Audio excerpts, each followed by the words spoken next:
Hello, I'm Jared Taylor with American Renaissance. The censors hate my videos. So if you like this one, I hope you'll send the link to a lot of people. France is now calm after Arabs and Africans rioted, looted, and burned for 8 days. Ordinarily, they wreck only the outskirts of big cities, near their own housing projects in the suburbs. This time, they spread mayhem to small towns that had never seen it before.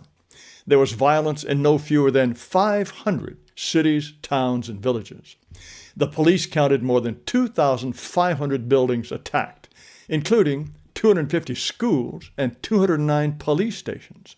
Some of these symbols of the French state were completely destroyed. Trash bins are so much fun to burn that rioters torched 12,400 of them. Metz, in the east of France, had never seen immigrant violence. This time, its main library burned to the ground. In Brest, at the very tip of Brittany, rioters incinerated a brand new gymnasium and social center. A gay bar closed after social media posts threatened that we burn faggots in hell on the Koran. 12,000 private vehicles went up in flames. Drivers fretted whether their insurance covered riot damage. Looters and arsonists were careful to smash 1,000 surveillance cameras. In one of the still white Paris suburbs, Les Roses, immigrants tried several times to burn down City Hall. The white conservative mayor set up barricades and spent the night guarding the building. So, rioters tried to burn down his house instead. They rammed a car through the front gate and tried to set it on fire. His wife and young child were injured as they fled. 40,000 extra police were put on the streets, and 700 officers were injured. They arrested 4,000 people, average age 17. Insured damages are well over $1 billion. Uninsured damages, maybe double that. So many buses and trams went up in flames, tens of millions of dollars worth, that Interior Minister Gérald Darmanin ordered an end to transit service after 9 p.m. In France, immigrants and their children riot just like blacks in the United States.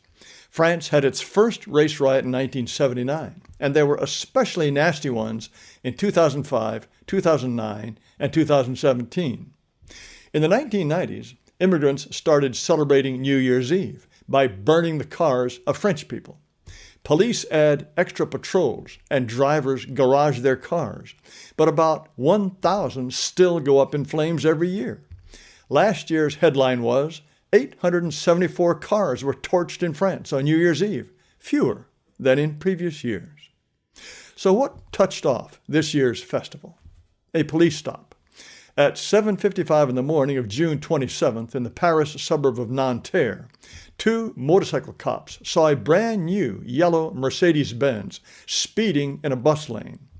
This model goes from 0 to 100 kilometers an hour, 63 miles an hour, in 3.9 seconds and costs about $40,000. The driver looked much too young to own one. He stopped at a light, and the officers turned on flashers and sirens. The car then ran the light and sped wildly through the streets for 20 minutes, nearly hitting a pedestrian and a bicyclist. It was forced to stop because of traffic, and the cops dismounted and told the driver to cut the engine. Instead, he took off, and one of the officers fired a single round. He gave first aid at the scene, but the driver died. He was Nahel Merzouk, a 17-year-old Arab, too young even to get a license. His mother released this photo. Police deal with his type all the time. He was a high school dropout.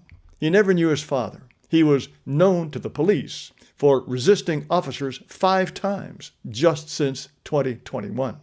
He had 15 entries on his juvenile record, including illegal driving, false plates, and drug dealing. According to a 2017 law, French police may shoot a fleeing driver if he is a danger to them or to others. And the officer claimed he was about to be run over.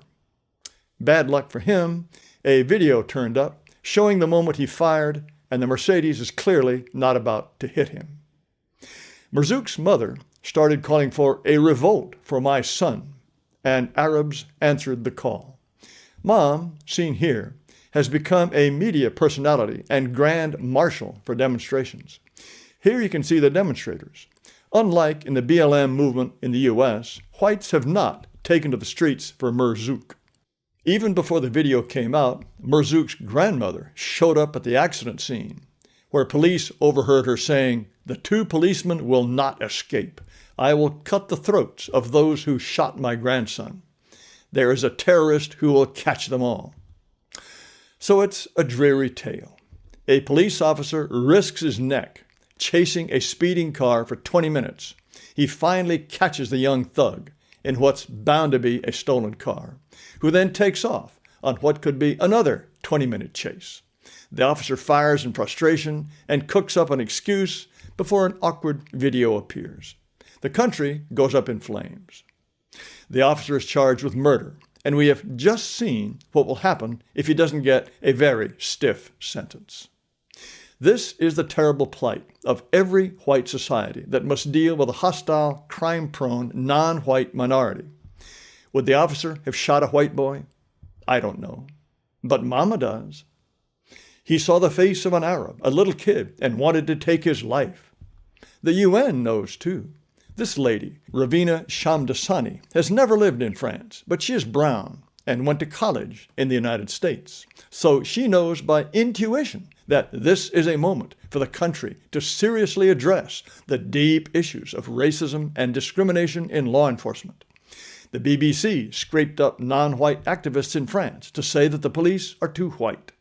USA Today quoted a French professor who says that the problem is obviously the police. France is run by idiots. President Emmanuel Macron blamed video games. Interior Minister Gerald Darmanin said riots had nothing to do with immigration because of the 4,000 people arrested, fully 90% were French citizens.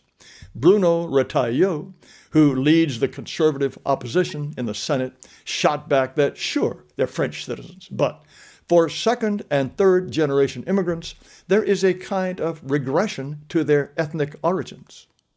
Lefties called him a crass racist, dripping with racism. Marine Le Pen of the National Rally was silent for 5 days before she denounced 40 years of totally anarchic immigration, but then said the problem was one of assimilation. Only Eric Zemmour, the Algerian Jew who ran to the right of Miss Le Pen in last year's presidential elections, called the riots early signs of civil war. He said his country has a nation within its borders that hates France.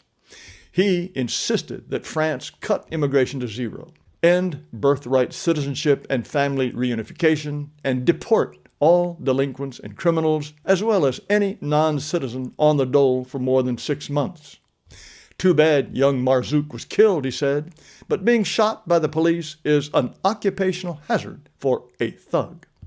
The French police union put out a statement denouncing the savage hordes wrecking France. Its conclusion? Today, the police are in combat because we are at war.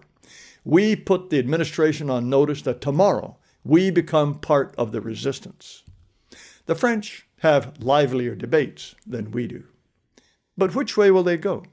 Copy us and decide that police are the problem and watch their cities collapse? Or realize that 7 million blacks and Arabs, 10% of the population, cannot be assimilated and are incompatible with Western civilization? France isn't alone.